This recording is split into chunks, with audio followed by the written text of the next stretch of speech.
Matt Lopez is known for successful family-friendly films. But that's not where he started. A native of Tampa, his passion for film began when he saw Raiders of the Lost Ark at age 10. Soon afterward, he started writing stories and screenplays, influenced by Dickens, Orwell, Twain, and Ray Bradbury. As an FSU student, Lopez majored in English and was also a member of the inaugural class of the College of Motion Picture Arts. He was selected for the Oscar Arias Sanchez Honor Society and Phi Beta Kappa. After graduating, Lopez followed in the footsteps of his father, another FSU grad, and earned a law degree from New York University. He then put both passions to work as an entertainment lawyer working with DreamWorks Entertainment. In his role on the business side of Hollywood, we can thank Lopez for bringing cinema classics American Beauty, Gladiator, and Saving Private Ryan to the screen, as well as other Hollywood hits. Meanwhile, The Call of the Bard was irresistible. In 2002, Lopez became a full-time screenwriter. His breakout hit as a writer was Bedtime Stories, starring Adam Sandler. This imaginative, modern-day fairy tale showcased Matt's talent for telling stories of hope and love of family. Lopez then followed with the screenplays for The Sorcerer's Apprentice and Race to Witch Mountain, starring Dwayne "The Rock" Johnson. He is currently developing Clifford the Big Red Dog and The Day the Crayons Quit, as well as producing a feature film, Huck and Tom, for Paramount Pictures. Drawn to the creative freedom afforded television writers, Lopez recently signed a writing-producing deal with Universal Television and is developing several projects for ABC and NBC.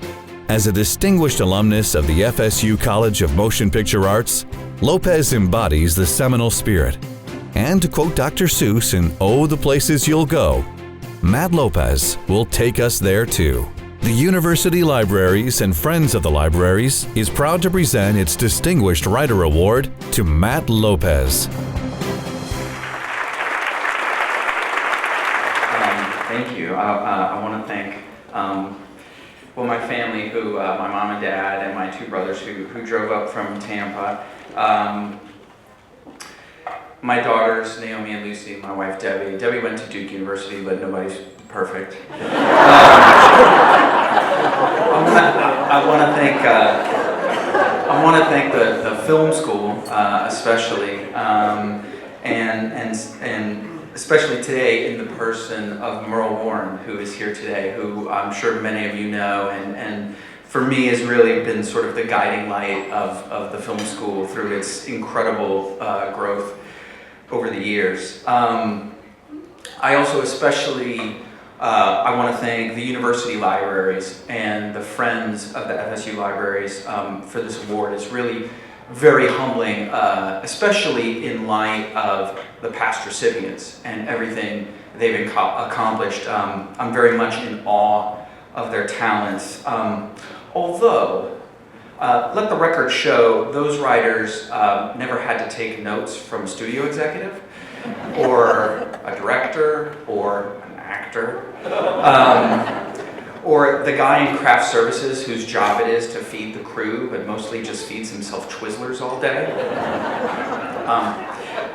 Did you hear the one about the screenwriter and the movie producer? They were crawling through the desert, dying of thirst, when to their great joy and relief, they happened upon a stream. So they furiously started drinking, and the writer thought, this is the most delicious water I've ever tasted. Until suddenly, it wasn't. Suddenly, it was god-awful.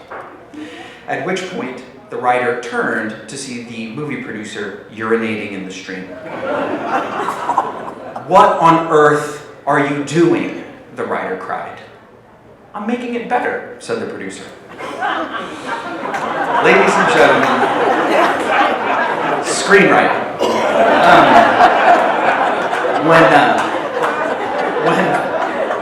When I was a senior in high school, our guidance counselor had us take a test. It was 100 multiple choice questions geared to elicit responses about your interests, your psychological profile, what kinds of work you found satisfying and stimulating.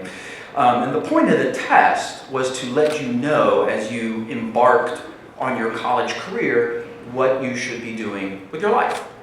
Then they fed these tests into a computer, probably a Commodore 64, and it spit out 3 possible careers. It even ranked them 1, 2, 3.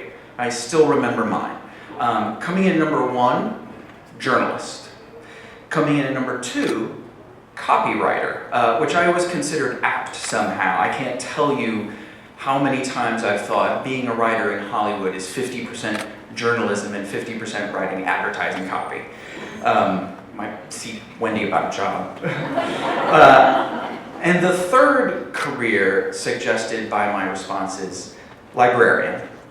And sometimes when I'm having a really bad day at the studio, I imagine a sliding doors universe where I chose curtain number 3, where I am that librarian, and there, in what I fully admit is a grass is always greener sort of way, I am utterly, blissfully content. Because I've always loved libraries. I love the way they look, I love the way they smell, I love the peace, I love the quiet, I love the books. Especially, I love the books.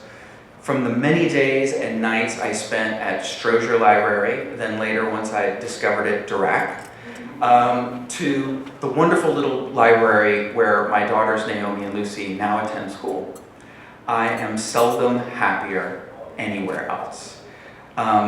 For me, libraries are the heart of this university and every university, but more than that, they're the heart of all human knowledge, the heart of learning itself. I'm not a religious person. Libraries are my sacred space. And that's what makes this award, bestowed by people who love libraries at least as much as I do, and I suspect probably more. That's what makes this award so deeply, personally gratifying. Thank you so much.